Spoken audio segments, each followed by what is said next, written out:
Hello everyone, welcome back in कायकर।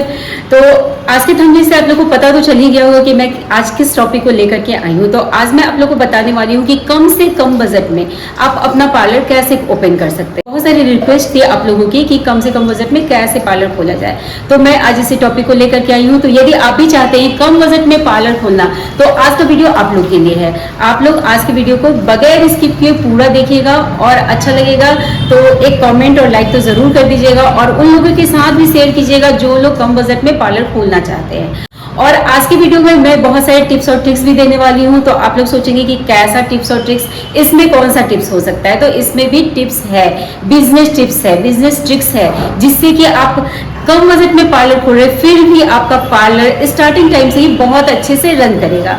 तो चलिए वीडियो को पूरा लगातार देखिए। आप लोग की डिमांड है कि कम बजट, तो चलिए मैं बजट को तो बताऊंगी ही, लेकिन मैं उसके पहले कुछ और भी चीज आप लोग को बताना चाहती हूँ जिससे कि आपका पार्लर अच्छा से रन कर सके। तो पार्लर खोलने में बजट तो मायने रखता ही है। उसको मैं दो भाग में बांट करके आप लोग को बताऊंगी कि आप लोग कैसे उसको मैनेज करें। उस सब के पहले आपको कुछ और भी चीज जानना होगा, वो ये कि यदि आप पार्लर खोलना चाहते हैं तो आपको सबसे पहले पार्लर कहाँ खोलना है ये सोचना होगा। अगर आप घर में खोल रहे हैं तो चलिए ठीक है। यदि आप मार्केट में खोल रहे हैं, घर से दूर खोल रहे हैं, तो सबसे पहले आपको अपना लोकेशन देखना होगा कि आप जो खोल रहे हैं वो कैसे लोकेशन पे है। तो पार्लर का लोकेशन जो होना चाहिए वो ऐसा होना चाहिए जहाँ पे स्कूल हो, कॉलेज हो या फिर पब्लिक प्लेस हो, जहाँ पे लोगों का आना जाना होता हो। साथ ही वहाँ पे आपके खाने पीने का व्यवस्था हो, यानी कि कोई रेस्टोरेंट वगैरह हो, इस टाइप का जगह होना चाहिए। तो इससे ये मतलब है यदि वहाँ पे पब्लिक ज्यादा है तो आपके पास कस्टमर भी ज्यादा हो। कोई आप जो रूम ले रहे हैं पार्लर के लिए उस जगह पे, तो आपको ये चीज देखना है कि वहां पे पानी का व्यवस्था है कि नहीं, प्रॉपर ड्रेनेज भी होना चाहिए और पानी की व्यवस्था भी होनी चाहिए। ये सब कुछ देख करके ही आपको अपने बिल्डिंग को चूज करना है, अपने उस रूम को, उस लोकेशन को चूज करना है। और साथ ही ये तो अलग बात हो गई कि आपको एक कैसा प्लेस लेना है, ये चीज हो गया। अब साथ ही आपको इस सब के पहले खुद को प्रिपेयर करना है। खुद को क्या प्रिपेयर करना है? खुद को ये प्रिपेयर करना है कि आप इस काम में परफेक्ट है या नहीं। तो ऐसा होता है कि आप बिगनर्स होते हैं, आप अभी अभी तुरंत पार्लर सीखे होते हैं और आपको क्या होता है कि मैं भी पार्लर खोलूं और बजट भी कम होता है। तो बजट तो चलिए एक साइड में रख दे रही हूँ, बजट के बारे में मैं बताऊंगी कि कैसे करना है। लेकिन आपको ये चीज लगता है कि आप अभी सीखिए और खोलना चाहते हैं, तो आपको सबसे पहले खुद को प्रिपेयर करना है कुछ चीजों में जो कि दिखता है। जैसे सबसे इंपॉर्टेंट चीज क्या होता है पार्लर में? आईब्रो।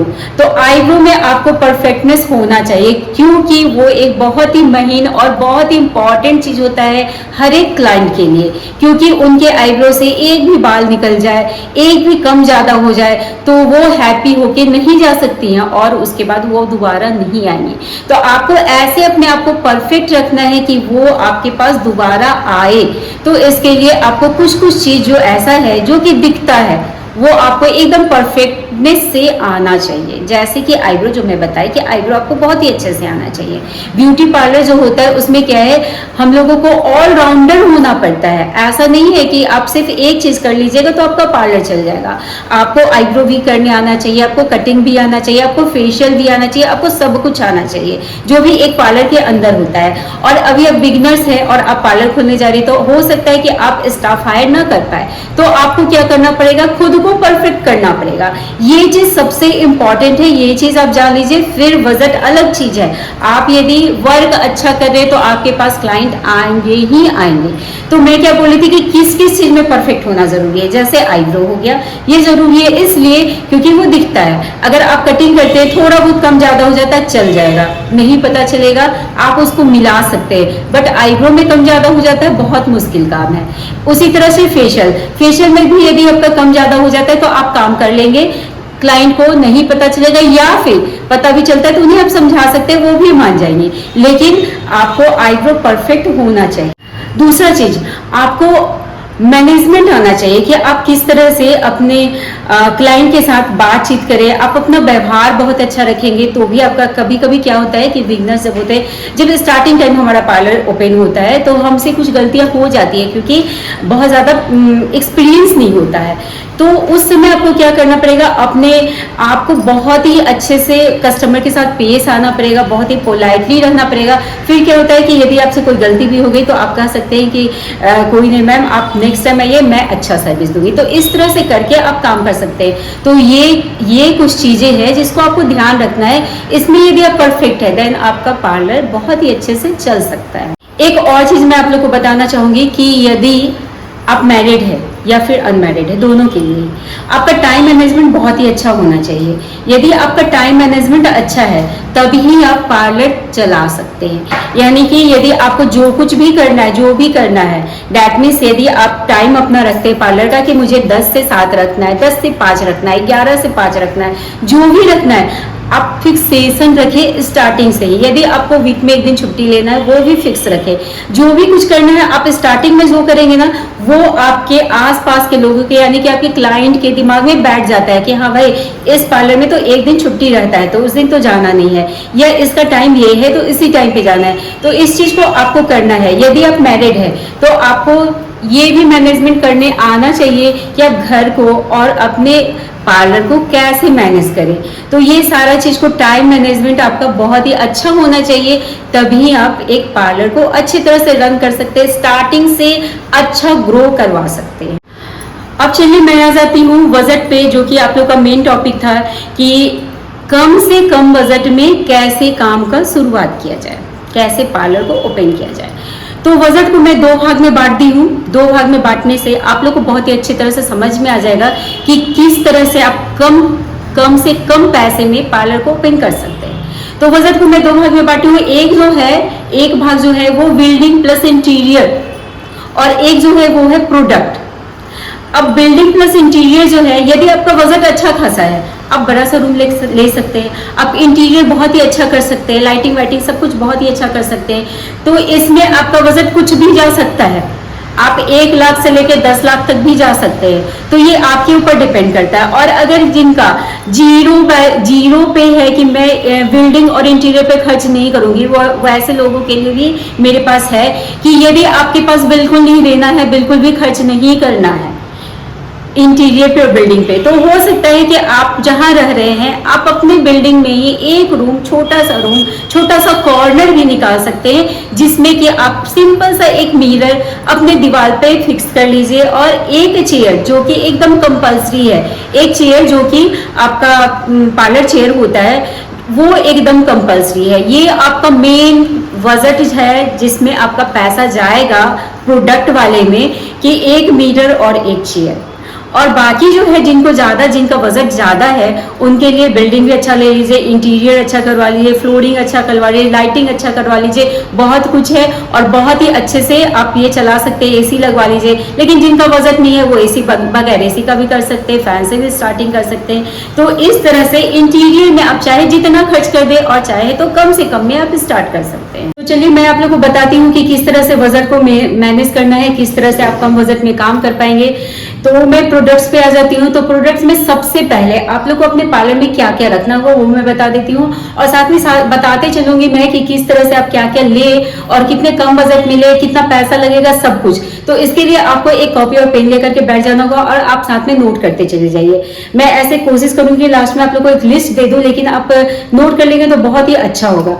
तो सबसे पहले पार्लर में काम क्या क्या होता है। पार्लर में सबसे मेन काम जो है वो है आपका थ्रेडिंग का। और थ्रेडिंग में क्या आप लोग को जरूरत पड़ता है, थ्रेडिंग में बहुत ही कम बजट में आप लोग का काम चल जाए। सबसे इंपॉर्टेंट है आप लोग को लेना होगा एक थ्रेड धागा। आप ये पिंक वाला, ग्रीन वाला कोई भी ले सकते हैं, ये कोई मैटर नहीं करता है। साथ ही आपको चाहिए एक सीजर, एक छोटा मिरर। आपके पास एक वॉल माउंटेड मिरर तो है ही, साथ ही आपको छोटा मिरर भी बहुत ही जरूरी होता है, तो आप एक छोटा मिरर भी ले लेंगे। साथ ही और आपको चाहिए एक क्रीम, जो कि आई बनाने के बाद आपको जरूरत पड़ेगा। आप इस क्रीम की जगह एलोवेरा जेल रख सकते हैं। अगर सेंसिटिव स्किन है तो आप एस्ट्रीजेंट टोनर कुछ भी यूज कर सकते हैं। और एक और चीज जो कि आपको लेना होगा पाउडर कंटेनर, साथ में आपको एक पाउडर लेना होगा। तो पाउडर आप लोगों को पता होगा कि टेलकम पाउडर, क्योंकि आप लोग सभी लोग सीख चुके हैं।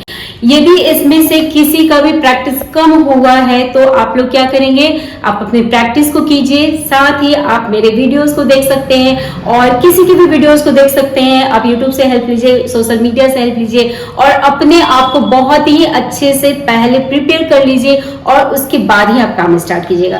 तो चलिए मैं ये बता दिया आप लोग को थ्रेडिंग के लिए। तो थ्रेडिंग में कितना आप लोग को पैसा लगा, क्या बजट गया, कुछ भी नहीं। ये 50 रुपए का, ये मान लीजिए 40 या 50 रुपीज का 20 में भी आ जाएगा। जिसका आप ऐसा सीजर लेंगे ना जिसका ये जो पॉइंट अच्छा सा हो, जिससे कि आईब्रो हेयर इजीली कट हो जाए। और ये जो मिरर है ये भी 20 से 25 रुपए का आ जाएगा, यानी कि आप समझ सकते हैं कि 100 रुपीज में आपका आईब्रो का काम हो जाता है। तो ये आपको रखना सबसे कंपलसरी है। अब आती है नेक्स्ट आपकी आती है हेयर कट की बारी। हेयर कट में आपका ज्यादा कुछ नहीं है, आपको लेना होगा एक अच्छा सा प्रोफेशनल सीजर, जो कि मैं आपको यहाँ दिखा दे रही हूँ। प्रोफेशनल सीजर आपको 500 से 1000 रुपए तक मिल ही जाएगा। और साथ ही आपको लेना होगा डिफरेंट टाइप का कम्स।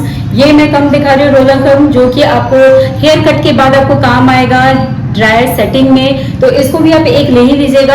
और साथ ही आपको एक चाहिए ये हेयर ब्रश, जो कि कटिंग हेयर को क्लीन करने के लिए यूज होता है। आपको एक चाहिए होगा ये स्प्रे होता है। तो इतना कुछ चाहिए। साथ ही एक एप्रन रखना होगा। एप्रन आप एक रख सकते हैं, ये आपका हेयर कटिंग के लिए हो गया। आपको इजीली अमेज़न से मिल जाएगा और बहुत ही कम प्राइस में मिल जाएगा। मुझे तो अभी याद नहीं है कि ये कितने का है। तो आप इस तरह का एक ले सकते हैं, बहुत ही कम प्राइस में आ जाता है। तो ये आप एक एप्रन ले लें। यदि हेयर कलर का काम करना है तो एक ब्लैक एप्रन रख ले, जो कि आपके हेयर कलर में हेल्प देगा। और यदि आपका बजट ज्यादा है तो आप एक ड्रायर भी ले सकते हैं। और ड्रायर के लिए आप कम बजट में ये आप ले सकते हैं, आपको 500 से 1000 रुपए तक का मिल जाएगा। और यदि आपका बजट ज्यादा है तो आप 3000 तक का ये ड्रायर भी ले सकते हैं, जो कि आपका प्रोफेशनल होगा और काफी लॉन्ग लास्टिंग भी होगा।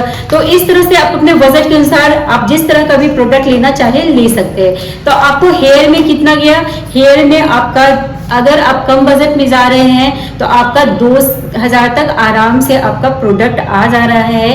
तो आप इस तरह से आप देख सकते हैं कि थ्रेडिंग में कितना गया, 500, इसमें गया 2000, तो 2500 तक अभी आपका हो गया। इसके बाद मैं आपको बता रही हूँ फेशियल, ब्लीच और फेशियल। ब्लीच और फेशियल में बहुत ही कम रेंज में मैं आप लोग को बता देने वाली हूँ। तो आप वीडियो को स्किप नहीं कीजिएगा और पूरा कंटिन्यू देखिए। और फेशियल में काफी कम बजट में अपने पार्लर में इंक्लूड कर सकते हैं उसके प्रोडक्ट को। इसके लिए आपके पास एक छोटा और एक बड़ा टॉवल होना चाहिए। इस तरह का आप टॉवल एक ले लीजिए, जो कि आपको यूज होगा फेशियल के समय। आप चाहे तो फेशियल एप्रन भी ले सकते हैं इस तरह का। मैं तो यहाँ पे बनवाई हूँ, अभी चाहे तो बनवा सकते हैं। और साथ ही आपको चाहिए फेशियल टिश्यू। फेशियल टिश्यू जो है वो आपको इस तरह का पैकेट में आ जाएगा। ये आपका कॉटन टिश्यू नहीं होता है, ये फेशियल टिश्यू होता है, जो कि आप इजीली पानी में डाल के फेस को क्लीन कर सकते हैं। तो इस तरह का फेशियल टिश्यू ले लीजिएगा, जो कि आपको लगभग 3 रुपए का एक पड़ता है। तो आप ये यूज कीजिए। इस तरह से आपके पार्लर में हाइजीन भी मेंटेन रहेगा और कस्टमर भी खुश रहेंगे। प्रोडक्ट की बारी, तो प्रोडक्ट के लिए क्या मैं बता रही हूँ कि ये देखिए मैं ब्लीच ली हूँ। आपको छोटे छोटे पैकेजिंग को दिखा रही हूँ कि ये है नेचुरल्स का, जो कि 70-80 रुपीज में आ जाता है। ये है आपका ऑक्सी का, जो कि आपका ये भी 50 रुपीज में आ जा रहा है। ये आ जा रहा है फेम का 50 में, ये भी लगभग उसी रेंज में। तो ये आप ले सकते हैं स्टार्टिंग टाइम में। इसमें क्या हुआ, आपका 200 या 250 में आपका ब्लीच का सारा रेंज मौजूद हो गया। आप हर एक स्किन टोन पे दे सकते हैं। साथ ही इसी तरह से जो फेशियल किट है, आपको बड़ा बड़ा लेने का जरूरत नहीं है। आप क्या कीजिए कि आप छोटे छोटे किट को ले लीजिए और 2-3 किट ही आप रखिए। जैसे कि आप एक रख सकते हैं गोल्ड का, जो कि नेचुरल्स गोल्ड का ले लीजिए, आपको 250 में आ जाएगा छोटा वाला पैक। उसमें लगभग 2 लोगों का हो ही जाएगा। और उसी तरह से आप एक रख लीजिए फ्रूट का और एक रख लीजिए पपाया का। तो इस तरह से क्या होगा, जिस तरह के भी कस्टमर आएंगे आप उनको उस तरह से फेशियल दे सकते हैं। तो इस तरीके से आप स्टार्टिंग में इतना ही लेके चले। यदि आपके कस्टमर का डिमांड बढ़ता है तो फिर आप धीरे धीरे उसको अपने क्वांटिटी को बढ़ा सकते हैं, प्रोडक्ट्स को बढ़ा सकते हैं। फेशियल के लिए आपको एक स्टीम मशीन की भी जरूरत पड़ेगी, जिसे कि आपको लेना होगा। शुरुआत में आप छोटा मशीन भी ले सकते हैं, बहुत तरह का मार्केट में अवेलेबल है कम से कम रेट में, वो भी आप ले सकते हैं। और आपको ये बाउल वगैरह भी लेके रखना होगा। तो इस तरह से ये सारा चीज आपको लेना होगा। तो आई थिंक फेशियल में भी बहुत ज्यादा बजट नहीं जाएगा। स्टीम मशीन थोड़ा सा आपको पड़ेगा और बाकी जो है आपका बहुत ही कम रेंज में हो जाएगा। तो इस तरह से मैं आपको थ्रेडिंग, कटिंग और फेशियल इसके साथ ही आपको कुछ और प्रोडक्ट्स ले लेना होगा, जिसमें कि आपका हेयर स्पा है, हेयर स्पा का प्रोडक्ट ले लीजिए, आप हेयर स्पा का मशीन ले लीजिए, स्टीम मशीन, जो कि आपके पार्लर में रहने पे आपके पार्लर का थोड़ा आपके पार्लर में थोड़ा सा चार चांद लग जाएगा, अच्छा लगता है कि हाँ प्रोफेशनल है, यहाँ ये भी काम होता है। और फिर इससे ये भी फायदा होता है कि आपका कुछ पैसा भी बन जाता है। यदि कस्टमर आपके पास फेशियल करवाने आई, मैनिक्योर पेडिक्योर करवाने आई, तो साथ में आप उन्हें आप सजेस्ट कर सकते हैं कि आप स्पा भी करवा लीजिए, तो आपका भी कुछ पैसा बन गया। तो इस तरह से ये सब कुछ आप ऐड कर सकते हैं। मैनिक्योर पेडिक्योर का आप मशीन रख लीजिए, और मैनिक्योर पेडिक्योर का मशीन ले लीजिए, एक आप बड़ा सा टब रख सकते हैं, आप मैनिक्योर पेडिक्योर किट रख सकते हैं। ये सारा चीज बहुत ही कम रेंज में, मीन्स आपका प्रोडक्ट जो है, यदि आप एक कर्लिंग रॉड, एक स्ट्रेटनिंग मशीन, ये सारे चीज को भी लेके चलते हैं ना, तो आपका 20 to 25,000 इजीली आपका सारा प्रोडक्ट हो जाएगा। तो इतना तो आप लगा ही सकते हैं। और अगर इतना नहीं लगा सकते तो मैं जो बोली कि आईब्रो, हेयर कट और फेशियल, ये तीन चीज को भी ले सकते हैं, और इस तीन को 5 से 7 हज़ार में आप स्टार्ट कर सकते हैं। अब इसमें सबसे कॉस्टली आपके अंदर वाले सामान में, मतलब प्रोडक्ट के अलावा जो आ जाता है, वो हो जाता है एक मिरर और एक चेयर। तो चेयर मिनिमम आपको 10,000 का ले लीजिए, क्योंकि चेयर ही मेन पूंजी है, चेयर पे ही आप काम कर रहे हैं। चेयर ऐसा होना चाहिए जो आपके कस्टमर को रिलैक्स दे सके। और एक चेयर जो होता है वो आपको मैनिक्योर पेडिक्योर में भी यूज हो जा रहा है, वो ये चेयर जो मैं आपको दिखा रही हूँ वो आपको मैनिक्योर पेडिक्योर में भी यूज हो जा रहा है, वो आपको फेशियल में भी यूज हो जा रहा है, हेयर कट में भी यूज हो जा रहा है, या फिर आप हेयर कट के लिए एक छोटा सा टूल भी रख सकते हैं। तो इस तरह से मैं आज आप लोग को बताया कि कम से कम बजट में आप किस तरह से पार्लर को ओपन कर सकते हैं। आईब्रो कटिंग, फेशियल के अलावा एक बहुत ही इंपॉर्टेंट चीज है जो कि आजकल youngster, college going, school going सारे लोग, सारी लड़कियां करवाती है, वो है वैक्स। तो वैक्स भी आपको अपने प्रोडक्ट में शामिल करना होगा, और वैक्स के लिए आपको लेना होगा एक वैक्स। आप ज्यादा कुछ मत लीजिए, एक नॉर्मल वैक्स ले लीजिए या फिर एक चॉकलेट वैक्स ले लीजिए। आपको स्टार्टिंग में डीका वैक्स लेने का कोई जरूरत नहीं है। आप नॉर्मल एक वैक्स रखिए और एक स्पेचुला रखिए और वैक्स स्ट्रिप रखिए। ये सारे चीज के साथ आप वैक्स स्टार्ट कर सकते हैं, और आपको एक साथ में लेना होगा वैक्स हीटर। तो ये सारे के साथ आप वैक्स इजीली कर सकते हैं। यदि आपके पास एसी नहीं है तो आप लोग मुझे कमेंट कीजिएगा, मैं बताऊंगी कि बगैर एसी का वैक्स कैसे कर सकते हैं। कुछ और प्रोडक्ट्स की लिस्ट मैं यहाँ पे दे रही हूँ, आप लोग देख सकते हैं। अगर आपको लगे कि ये भी जरूरी है, आप अपने पार्लर के आइटम्स में ऐड करना चाहते हैं तो उसे आप ऐड कर सकते हैं, अदरवाइज आप स्किप कर सकते हैं। तो अभी तक मैं आप लोग को बताया कि आईब्रो कटिंग और फेशियल ब्लीच ये सब के बारे में। साथ ही बहुत कुछ है पार्लर में जिसको कि आप रख सकते हैं स्टार्टिंग में, यदि आप चाहें तो रख सकते हैं। यदि बहुत ही मिनिमम बजट में काम कर रहे हैं तब आप सिर्फ उतना को भी स्टार्ट कर सकते हैं, और जैसे जैसे आपका बजट बने, यानी कि जैसे जैसे आपकी इनकम बढ़े वैसे वैसे आप बढ़ा सकते हैं। बट कुछ चीज जो है कंपल्सरी है, ब्यूटी पार्लर या ब्यूटी सैलून, मतलब ब्यूटी से रिलेटेड। और यहाँ पे जब मेकअप ना हो तो बात ही नहीं बनती है, तो आपको मेकअप प्रोडक्ट भी लेना पड़ेगा। और जैसे ही आप मेकअप प्रोडक्ट लेते हैं और प्रोफेशनल, तो आपका बजट थोड़ा सा आगे बढ़ेगा। और यदि आप मेकअप रखना चाहते हैं तो, और मेकअप तो रखना ही है, और ऐसा होता है कि जब आप सीख रहे होते हैं तो बहुत सारे प्रोडक्ट आपके पास होते हैं, तो आप उससे भी स्टार्ट कर सकते हो। जैसे जैसे आपका इनकम बढ़े वैसे वैसे उसमें आप उसी इनकम से आप उसमें प्रोडक्ट को इंक्लूड कर सकते हैं। तो इस तरह से बहुत कुछ और इंक्लूड किया जा सकता है, मैनिक्योर पेडिक्योर वगैरह वगैरह बहुत कुछ है। तो वो सारे चीज को आप इंक्लूड कर सकते हैं धीरे धीरे, जैसे जैसे कस्टमर की डिमांड हो, और जिस तरह से आपका इनकम बढ़े उस तरह से आप उसे इंक्लूड कर सकते हैं। तो हाँ, मेकअप का सामान में प्रोफेशनल मेकअप का सामान ले रहे हैं तो आपका बजट कम से कम 30 से 35 तो जाएगा ही, मिनिमम में भी जाएगा। तो इस तरह से यदि आप बजट देखें तो अगर सभी चीज को आप इंक्लूड करते हैं तो मिनिमम 1 लाख तो जाना ही है। और यदि आप अगर मेकअप को स्किप कर देते हैं और कुछ कुछ मशीन्स को स्किप कर सकते हैं तो आपका 50 से 60 हजार तक जा सकता है, without interior, without building products की रेट में बता रही हूँ। तो इस तरह से आप स्टार्ट कर सकते हैं। अब डिपेंड करता है आप पे कि आप कितने बजट पे स्टार्ट कर सकते हैं। मैं तो मिनिमम का भी बता दी हूँ कि आप चाहें तो सिर्फ थ्रेडिंग, कटिंग और फेशियल से भी अपने पार्लर को स्टार्ट कर सकते हैं। बस आपको करना है काम, क्या काम बहुत ही अच्छा करना है, अपना व्यवहार बहुत अच्छा रखना है, तो आपका पार्लर बहुत ही अच्छे से रन करेगा। तो आज का वीडियो आप लोगों को कैसा लगा मुझे कमेंट करके जरूर बताइएगा, और जो लोग भी कम बजट में पार्लर खोलना चाहते हैं उन तक ये वीडियो जरूर पहुंचाइएगा, ज्यादा से ज्यादा शेयर कीजिए ताकि मैं आप लोग के लिए और भी इस टाइप की वीडियोस लेकर के आया करूं। और आप लोग को किस टाइप का वीडियो देखना है ये भी मुझे जरूर कमेंट कीजिएगा। साथ ही मेरे इंस्टाग्राम को फॉलो कीजिए, यहाँ पे मैं लिंक देती हूँ, और यदि आप डायरेक्ट कुछ जानना चाहते हैं तो मुझसे वहां पे डीएम कर सकते हैं, और बहुतों ने डीएम किया था तभी मैं ये वीडियो भी लेकर के आई हूँ। तो चलिए नेक्स्ट वीडियो तक के लिए thank you, take care, bye bye.